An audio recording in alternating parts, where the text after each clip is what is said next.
Hi, welcome to the Father and Son Watch Talk. I'm John, and right now I'm getting buzzed by a bee. Elliott's not with me today. He is at school, hopefully studying hard. So if you hear me scream, it's because this bee finally got me. But anyway, today I'm going to talk about one of my favorite topics, Japanese watches. And I'm going to talk about a few brands that I have, things I like about Japan, and not too many negatives at all, really. I mean, I'd love to eventually someday go visit Japan, visit these companies, their warehouses, their factories, and also, of course, their boutiques in Japan would be great. I recently had a neighbor of mine went to Japan for a while, and she's not into watches, but man, I wish I could have hidden her suitcase and jumped out and took my own tour of Tokyo when she was there. But anyway, I'm going to go ahead and flip the camera, show you some watches I have from this great country, and talk about them. And then Elliott will be joining me at some point, and we'll see what he thinks about some of these watch brands. I think we're probably going to do an episode where he talks about either Seiko or Casio. Actually, probably Casio. That's his favorite. And we'll see what his take is on Japanese watches. So let's flip it around. All right, and here's my Japanese collection here. I'll start with Seiko. Seiko was founded in 1881 in Japan, and actually, believe it or not, they are older than Rolex. Rolex was founded quite a bit later in 1905, so Seiko predates them by a few decades. What a great watch company. They are dedicated to efficiency, quality, and low cost. They do have some higher priced watches like the Grand Seikos, which is, a spin-off of their company now, but those are pretty expensive. But still, compared to a lot of watches, pretty affordable. But for the most part, Seiko represents affordability. There is a lot of criticism lately that they are raising some of their prices, which, with inflation as it is, I can kind of understand that. But still, I mean, both of these watches here were about $150. A brand new. This one was a vintage watch that I've gotten from an antique store, and it was probably around 1985 is when this was made, maybe early 80s, late 70s. It's hard to get a date on this one, but this one has the older 7S to 6 movement. I went to the vintage mall and picked it up, and never had a movement that you had to kind of shake, but as soon as I shook it and got it wound up, it runs awesome. Great condition. That goes to show you what Seiko can do with a watch made in the 80s. This watch is a Seiko 5, which is another great product line from Seiko. That originally that product line was launched in the 1960s. This is my favorite Seiko. I did put an aftermarket bracelet on it, which gives it a whole new look. It came with a silicone or a rubber strap. Very durable, very great dive style watch.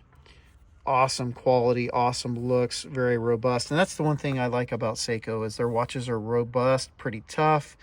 They are criticized a lot for not having sapphire crystals, but they're hardlex for me in the couple years that I've had these. I don't think I have any scratches on any of the hardlex ones I have.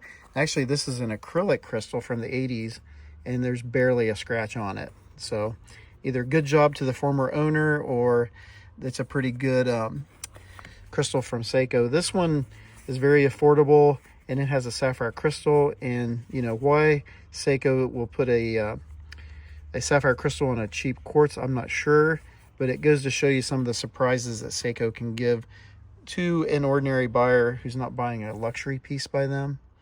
But yeah, Seiko is my favorite brand. Another brand that I like, but I only have one watch, is Citizen. Citizen was founded in 1918, so it's been around for a long time as well, over 100 years.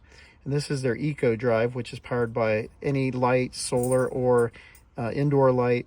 But Citizen also is renowned for their efficiency, their quality, their dedication to making watches that are solar. And I would like to add a few more Citizens to my collection down the road, but they are an awesome brand too. And then the next brand is Casio, which probably is my second favorite Japanese brand. I have 3 of them. I'm wearing one right now. This great Seiko. It's the AW168. Elliott and I just did a video on that. I'll put a link in the description. And then you can check out our other videos for some of these watches as well. Here is their Tough Solar. And Casio is funny how they'll make the G-Shocks, which are awesome and very tough. But this one, you know, is not a G-Shock. But I always joke with Elliott, this is my G-Shock. It's a Tough Solar Casio, solar powered, very tough case. Got some bumper guards on there, very lightweight, and 100 meters of water resistance. So even though G-Shocks are pretty awesome and pretty tough, a lot of Casio's cheaper versions of their plastic watches and digital watches are tough as well. Here's a line from Casio that I really love. Their Edifice line is a very classy sports watch. This has got a great bracelet, kind of looks like a PRX, but it has a sapphire crystal, 100 meters of water resistance, very reliable, and it was only about $100 on Amazon. So for Japanese watches, I would have to say what sticks with me is their affordability. Very affordable to a new watch collector, someone younger like Elliott, but also to an adult who has a budget and not unlimited funds, but also very reliable. All these brands are super reliable, very good quality, and awesome history. Everything you want in a brand. And I do have a few Swiss-made watches that I'll talk about at some point. And, you know, a lot of them are out of my reach price-wise, but Japan always has pulled through for me when I want a certain kind of watch or a certain kind of look. Thanks, Japan. Thanks, all these companies, for doing a great job. So those are my Japanese watches. I just want to say one more thing about Casio. They're kind of a newcomer to making watches. They started in the 1970s, 1974, actually, making some of the first digital watches. And man, have they killed it. I mean, most people, even those who are not watch lovers, know what a Casio watch is. They know what it looks like. They probably had one. I mean, everybody loves them. This watch right here, the AW168, I see it all the time when I'm out and about, whether it's an airport, a grocery store. I see so many people wearing this watch still. It's probably the watch I see most often in the wild. Great watch.